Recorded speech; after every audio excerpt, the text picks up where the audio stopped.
Hello everyone and welcome to Medi Simplified. Today in this episode of Medi Talks with me is Dr. Preeti Sharma ma'am, Faculty of Pathology. And thank you ma'am, thank you for giving your valuable time for us and joining with us today. Thank you, Dr. Shubham. I think it's a great initiative. I think via you, indirectly, I get to talk to so many other medicos all across the world. So thank you for the opportunity. And usually we get to come on platforms and teach academic purpose. So this is probably one of those rare events where we get to interact with the students. So thank you so much for the same. Okay ma'am. So let's start I've put a status that I'm going to interview a Faculty of Pathology. So people have sent me their questions. So I'm going to ask you this question and we'll try to sort out their problem in pathology in this way. Great. That's nice.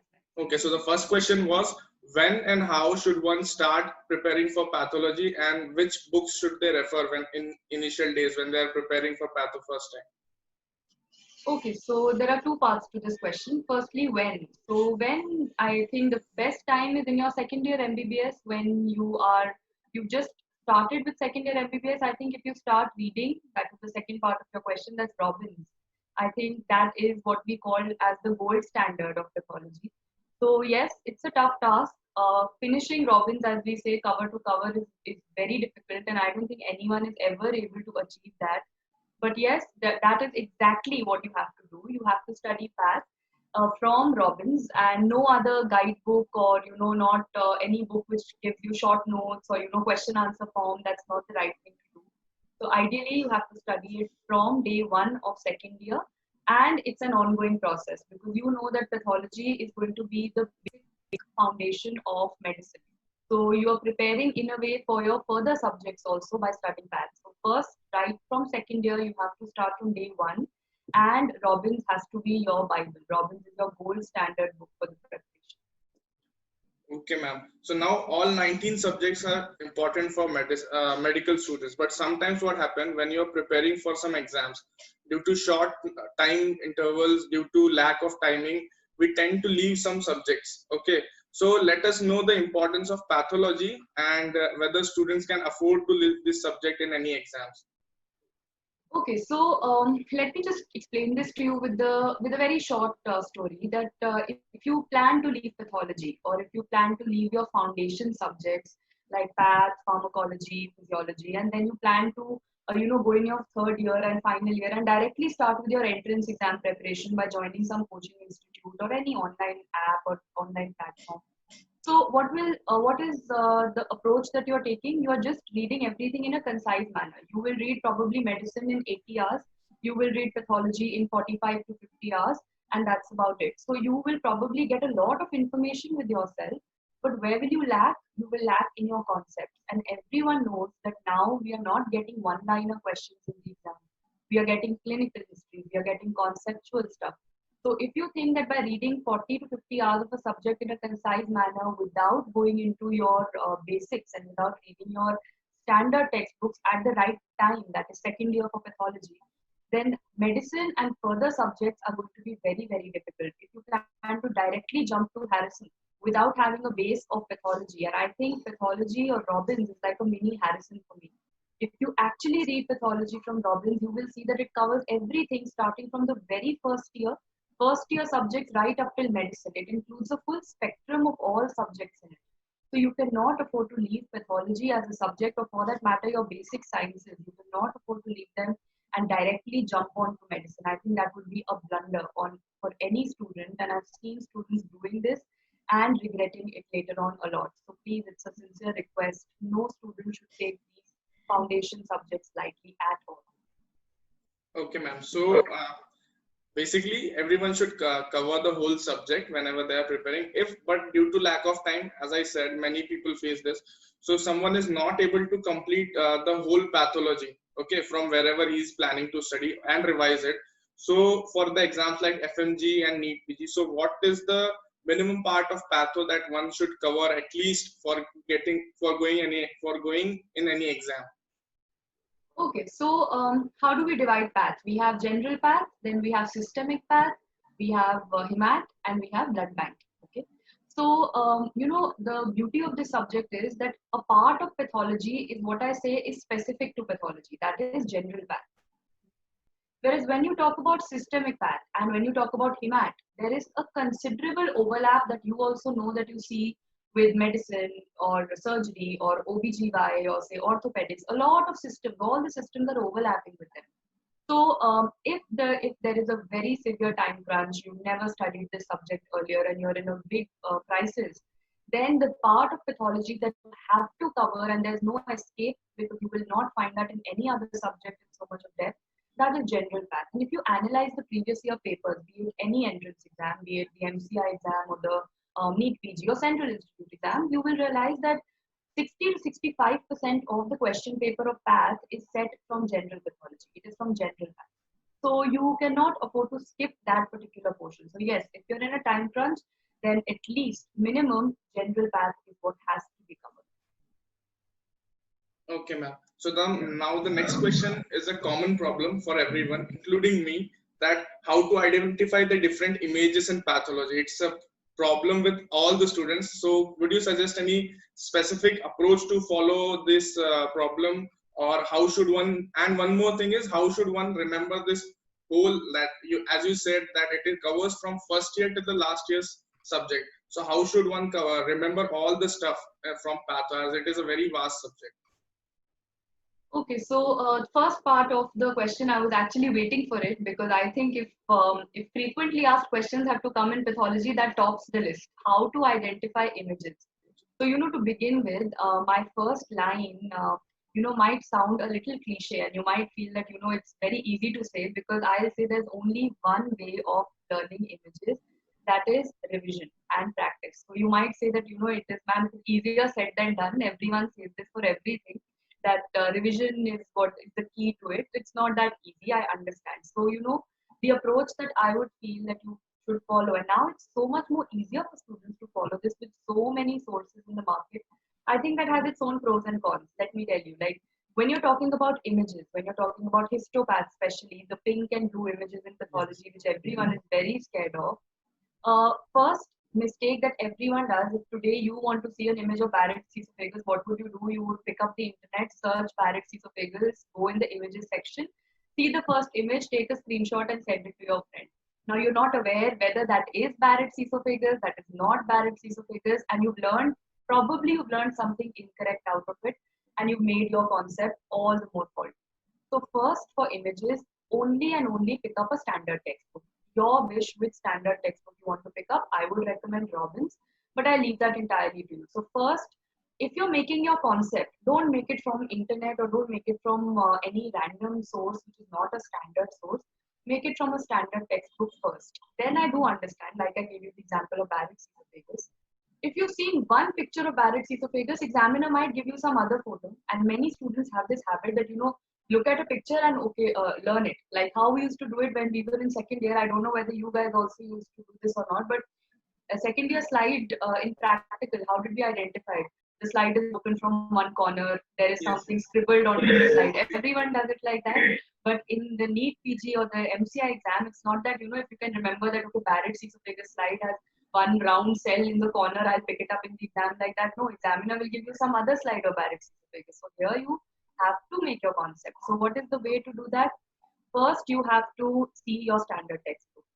Then whichever coaching institute, online platform, app, whichever source you have for your preparation, I'm sure that faculty will also be teaching you the same images in multiple forms. So the first thing is see one standard image, learn what you have to see in that picture, and then see variations of that picture. But see variations of that picture from either your subject mentor or from books, not from the internet. That's the first thing. And secondly, make a PDF. All the students have so many PDFs available. Make a PDF or a small booklet of the images. And you must know that, 2 lines or 2 striking points of that image. So like for theory, what do? All of you learn mnemonics. If you have a long list, you learn mnemonics. So for image, you have to find out that one striking point. Like if you want to identify a granuloma, you need to know that I have to always look out for a giant cell. So, that's the kind of a mnemonic that you're making for your image. You need to know that one striking point that, if I see this, then I'm very confident that this is the granule. So first, revision, yes. Seeing it multiple times from multiple sources, provided they are standard. And third, you should have a booklet which is going to make all the images come at one place, be it 100, 150, 170 images of path that you have, all in one place, and in front of every image, you should have 2 or 3 most striking points written in front. Second part of your question is equally important: how to cover and revise this vast subject. It's vast in the sense it is as vast as medicine, and there is no end to it. So I am not a person who would recommend that, no, you have to read it cover to cover, or you have to know every word of it. I think medicine in as a whole is a field where no one, even I don't know the entire pathology after reading it for so many years. No one knows everything in their specialization, because that's the beauty of the field. No one knows everything. No one expects you to know everything. But the person who's read everything is not going to crack the exam.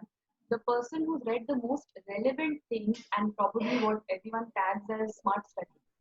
So all the people who actually imbibe that smart study concept, if you have 10 topics, have you important topics? Have you covered those 10 important topics in your revision? If something new has come up, like now Robbins 10th edition has come up, have you covered the updates of the Robbins 10th edition? That is the smart study. No one is telling you that, okay, you have 2 sets of Robbins and finish all the 2 sets from first to last.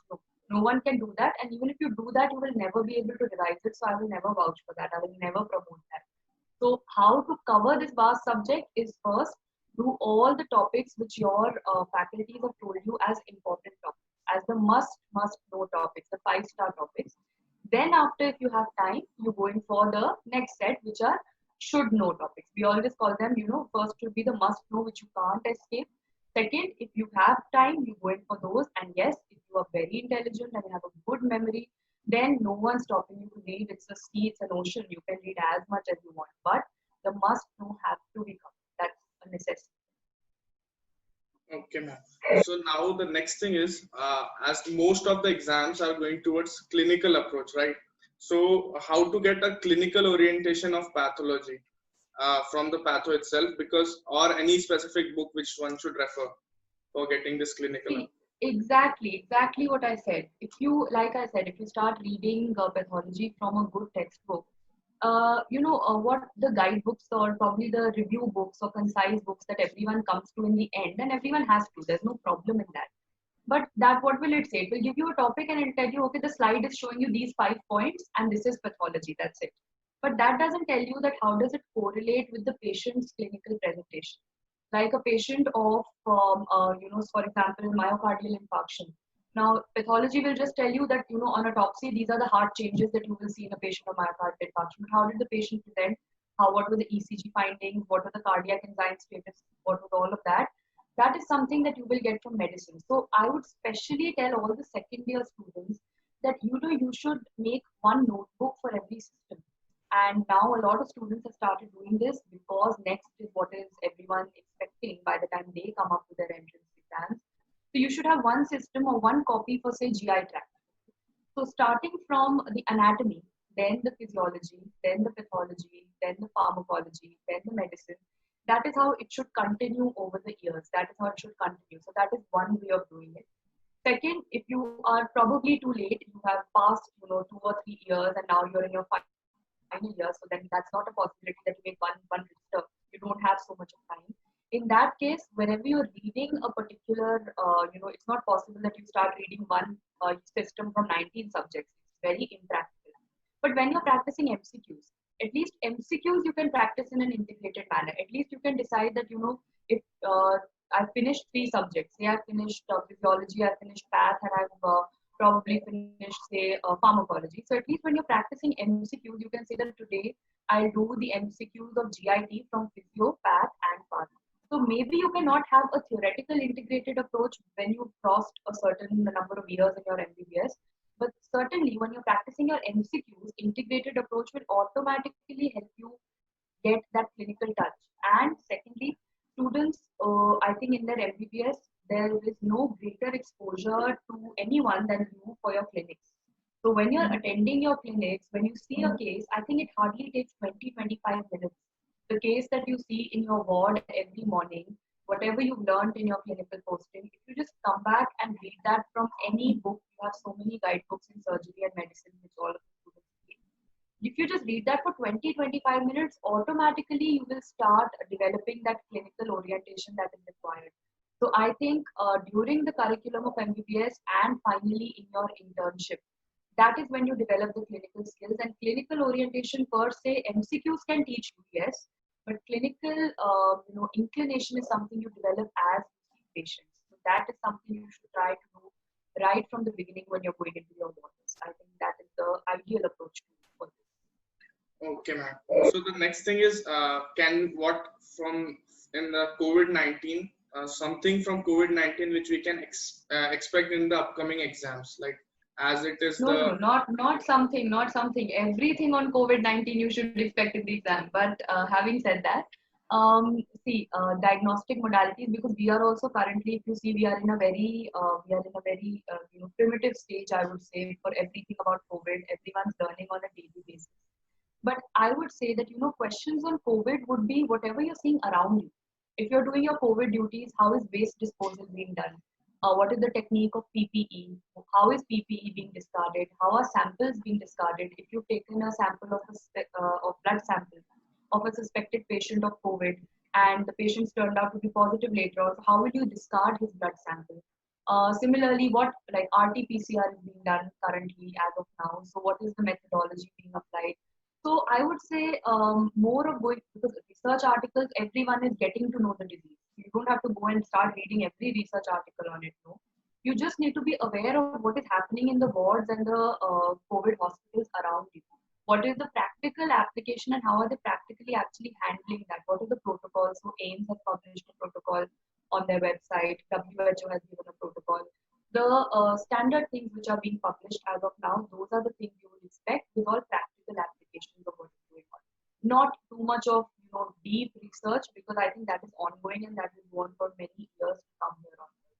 So yes, practically what is happening for COVID is what is important. From PATH point of view, I think RT-PCR is something that we are doing. So yes, that is something we have. Okay, ma'am. So can we get any revision strategy from you for pathology as a subject, just for pathology? Okay, yes. So, like you said, that it's a subject everyone forgets, and it is very vast. So, how should we cover?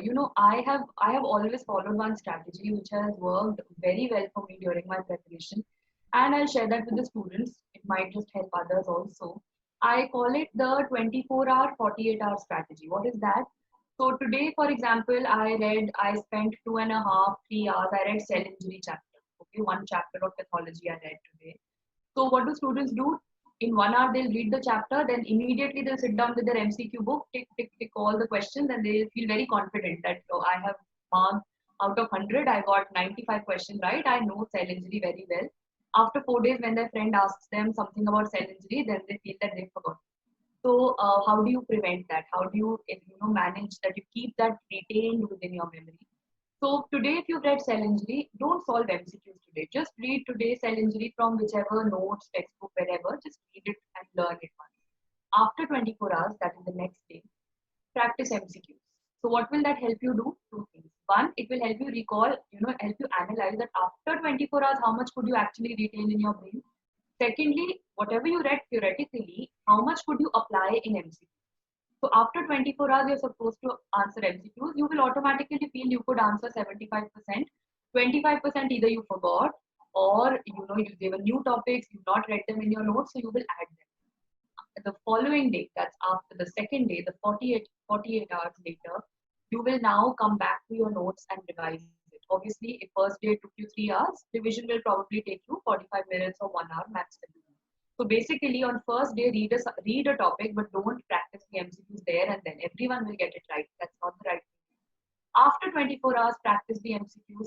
And after 48 hours, get back to your notes and quickly in half an hour, go through them all over again, because then you will know that these are the things you had forgotten and you have to revise them again. And these are the things that, you could mark MCQs very well. So you are very confident in that and you can skip them quickly. So I think this actually for me during my preparation, I used to follow this 24-48 hour strategies, and personally, it helped me retain a lot. It really helped me in the long run. So I would really recommend this to everyone. Okay, ma'am. So, as we know, you have done your post graduation in pathology. So, can you just let us know what are the pros and cons of patho as a PG branch? Okay, so starting with the cons, because most of the people see the cons of a non-clinical subject, and that is precisely the point which I want to put up. I'm not saying that pathology will never have any clinical correlation, not at all. If you're sitting in a lab and you're reporting a biopsy, you will get back to the patient, you will ask the patient, you know, that what are the problems or what are the symptoms, what are the radiological findings, you will work up the case. But yes, if your interest is in sitting in an OPD and face to face interacting with patients, or the cutting and surgery is your mainstay, then certainly pathology for you as a branch might not be very fulfilling. That's one drawback I would say, that many students say later on that there is not that much of patient interaction that I thought I would do in life as a doctor, which I did, earlier when I joined MBBS. So yes, that level of patient interaction will not be there, but that entirely depends on you whether you're comfortable with that or not. Having said that, clinical correlation is definitely there. Patient interaction face to face might not be there, but clinical correlation is certainly there, because you are not going to report a case out without working it up. You will get to know every clinical aspect of it. Talking about another thing, many people say saturation bahut hai, but then I feel these days saturation is in every field. So you cannot target just pathology and say that there's a lot of saturation in it. Not at all.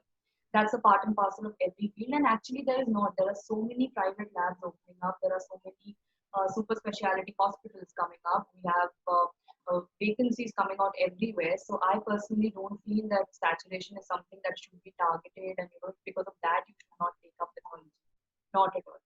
Thirdly, telling you the pros, what I feel, pathology is something that gives you later on. I'm not telling you about residency. Later on in life, it will give you a 9 to 5 job stability. That is one thing that many people look out for, who do not want night duties. They do not want on-the-call emergencies.